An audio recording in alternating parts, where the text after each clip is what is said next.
What's going on, everyone? Alliance Orc here, and welcome back to another video. And in this video, we're going to be doing something I have been planning since the middle of April. And that is, we are going to be seeing, because originally, Pandaria Remix, up until a few days ago, was supposed to end on the 19th.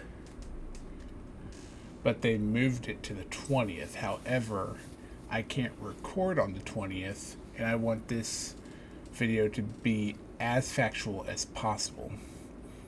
So today we are going to be going over what happened to the Mist of Pandaria mounts.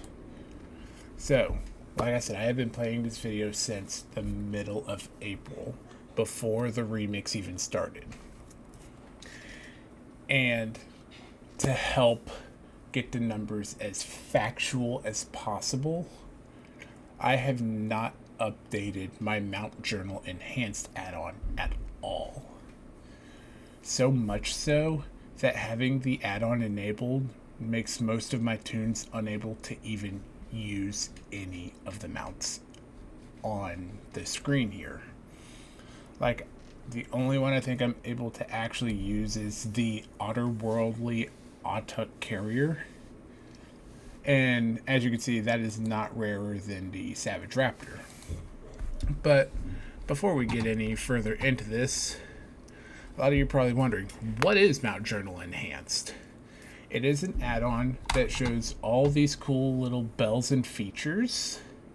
Shows you how far you've traveled with a mount, how many times you've mounted it, the type of family it belongs to, the travel time, the date you acquired it, but more importantly, and what we're going to be looking at, is the percentage of characters who own these mounts.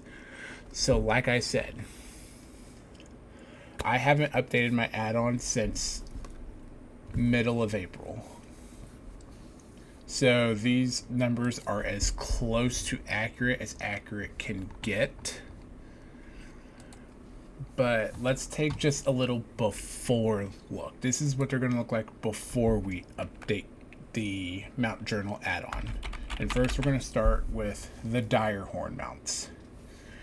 So pre-update, the Undasta mount before Remix started had a 3.20% ownership, meaning that's how many people owned it. Keep in mind, all of these mounts were able to be bought with bronze in the Pandaria Remix, so I'm expecting to see some drastic changes. The Amber Direhorn, which drops from Zandalari Warbringers, 10.94%. The Jade Direhorn, a flat 11% ownership. The Slate Direhorn, 14.42%. Next up, Son of Galleon, coming in with a 3.35% player ownership. Then the Spawn of Horadon is only 12.46% of players owned this mount before the remix started. Clutch of G-Kun only has an 11.48% ownership by the player base. And next up, we got all the Cloud Serpents. Starting in with Nalak, the Thundering Cobalt Cloud Serpent, with a 2.70% ownership.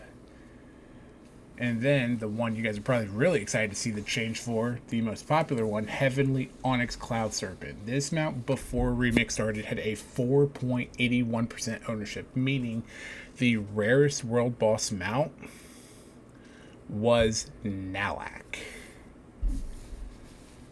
Then we have the Thundering Onyx Cloud Serpent, which drops from Hualon with a 10.39% ownership. Next up is the Elegon mount with a 15.33% ownership. Along with that, we have the Thundering Ruby Cloud Serpent, which is from Alani. And this one comes in at a whopping 28.75% ownership, which for being a pretty difficult mount to acquire, not bad. But that is all the Cloud Serpents we're going to be covering. And then the last Pandaria Remix mount that can be bought for bronze we'll be covering is the Korkron Juggernaut from Mythic Garrosh, coming in at a 7.49% ownership. So what this means is out of all of the mounts that exist in Pandaria on retail, the rarest one is Nalak, and the most commonly owned one is the Alani Thundering Ruby mount. But you know what? Just for funsies, we're going to include Jigglesworth Sr. here because on retail, this is the first time he has been accessible since his introduction at the end of Shadowlands. And he comes in at a 15.47% ownership. So, with all that being said, we are going to close the game. And I am finally going to hit the update all button.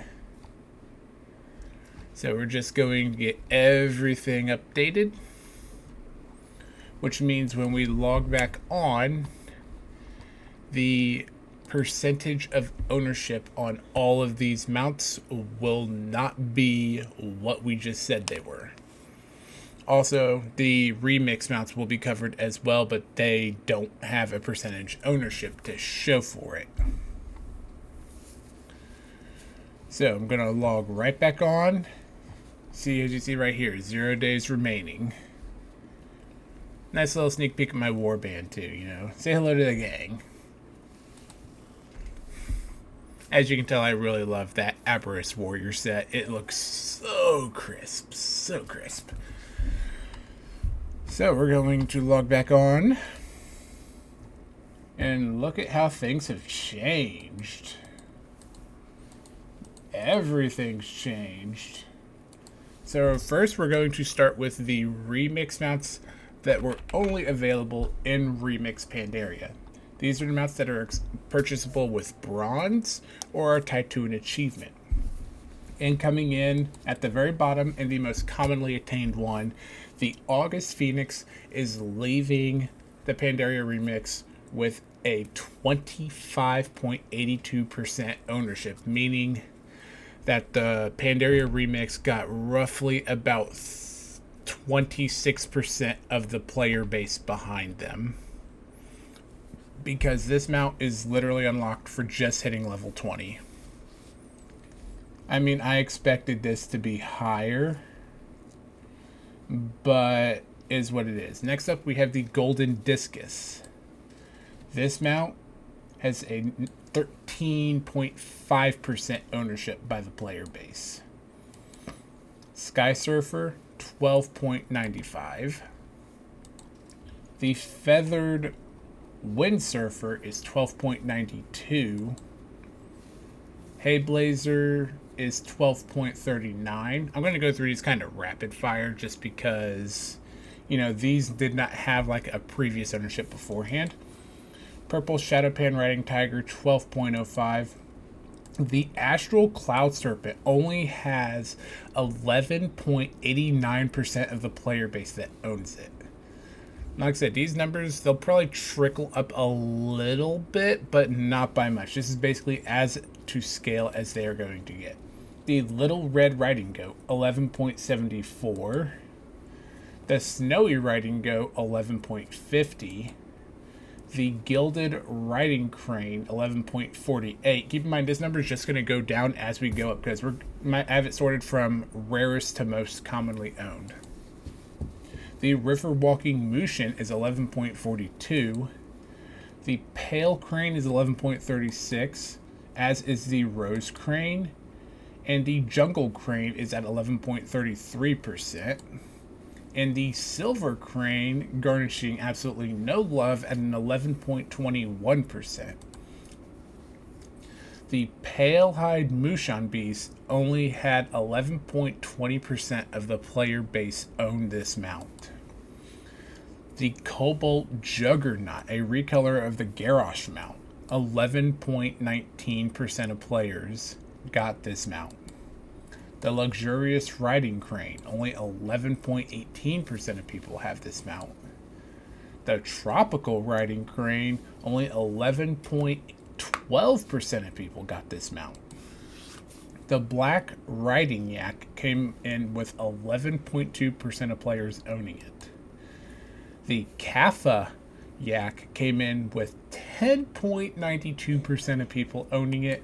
And the Fell Iron Juggernaut, which I'm surprised not many people got this because this mount looks gorgeous, 10.77% of players got the Fell Iron Juggernaut. The Modest Yak came in with 10.75% of players owning it. And then the Terror Wing, the Night Terror Wing, 10.61% of players own this mount. And then the Bloody Skyscreamer, 10.45%. The Marble Quillin, barely making the 10% mark at 10.08. The Jade Pterodax, 10.01% of players have this mount. The Amber Pterodax, now this one I can kind of understand because it was bugged for like the first 2 weeks of Pandaria Remix. So some people may have it in their box but not learned. So this one could still skyrocket possibly. But 9.74% of people have this mount. The Dashing Windsteed comes in at a 9.62%. The Guardian Quillin, 9.60% of people own it. The Forest Windsteed, 9.29% of people have this mount. And the rarest mount from Pandaria Remix is the Daystorm Windsteed, which only has a 9.22% of people who own this mount. Now, we are going to go into the mounts that were buyable with bronze, starting with where we left off before with the Dire Horns. So the Cobalt Dire Horn had a 3.20% ownership. It now has only an 8.85% ownership. So only 5.65% of people actually went out of their way to get this incredibly rare World Boss mount. The Amber Dire Horn, which was at 10.94% ownership, only went up 15.66. So it only went up barely almost 5% of people bought this mount on Pandaria Remix. The Jade Dire Horn, from 11% to 15.84, meaning that a little bit more people saw fit to buy this mount. But I mean, at the same time, it's kind of beautiful. You can't deny that. And the Slate Dire Horn, previously at a 14.42%, 18.55%. So this one really just kind of whiffed in people's eyes, and not a lot of people saw a purpose to get the Slate Dire Horn. Next up, we will do the Son of Galleon. This is another world boss mount, just like the Cobalt Dire Horn. Its previous ownership was 3.35%. It is now 9.46%, only going up 6.11%. So not a lot of people really took the initiative to farm these mounts, despite how free they were. Next up, we have Horadon, going from 12.46% to a 16.76%. Yeah, though, it looks like the Dire Horn mounts just kind of whiffed on Remix. No one was interested in those. Next up, we have G-Kun, going from an 11.48% ownership to a 17.1. So again, not really a lot of people getting it, but that is a fair bit. But I was expecting some of these mounts to like shoot up into like the 30% ownerships. I'm not gonna lie, this actually shocks me. Now, let's do the Cloud Serpents, starting with the Nalak mount. And already I can see a change just because the name's in a different color. Nalak went from a 2.70% ownership, being the rarest mount before Pandaria Remix started, to a 10.22% ownership. So over 9% of the player base, or no, I think it was like 7 to 8% of the player base got this mount. It is still in the incredibly rare category because 10% is not that much, and Isle of Thunder is very much out of the way. But yeah, the Heavenly Onyx Cloud Serpent, this is the last world boss mount, previously had a 4.81% ownership. Its new ownership is 14.53, meaning that this mount has had the biggest jump in ownership outside of the Pandaria Remix mounts. Which, you know, again, especially this one, I expected people to lose their minds over. The Thundering Onyx Cloud Serpent, previously 10.39%, is now 17.75% owned by the player base. Next up, we have the Alani Cloud Serpent, previously the most popularly owned Cloud Serpent, coming in at 28.75% ownership, went up to 32.11. And then there it is, the Astral Cloud Serpent, previously owned at 15.33% of the playership, is now at a whopping 22.90% of the player base now own an Astral Cloud Serpent of their own. And then next up, we have the Korkron Juggernaut. Previously, only 7.49% of people had this mount. Is now owned by 13.98% of the player base. And then rounding off our video, we have Jigglesworth Senior. This one is not connected to Remix, but it is purchasable for bronze on retail. Its previous ownership was 15.47. It is now 19.55. And with that being said, I can officially say that, honestly, I was a little bit disappointed by some of these number spikes, especially for the Shaw of Anger mount, because, you know, I don't know. I was expecting more. I think the biggest shocker to me is the August Phoenix. I expected this one only being available at level 20 and being the first Phoenix of this model available since the Pandaren Challenge mode mounts. I was expecting the August Phoenix to, I don't know, do a little bit more. You know, I'm kind of let down that only about 26% of the player base actually got into Remix. But with that being said, we're going to go ahead, just wrap this video up. If you guys did enjoy, do consider subscribing. As you know, this video was a very long awaited project of mine, and I am so happy to have finally been able to make it. And I hope you guys have a wonderful, fantastic rest of your day.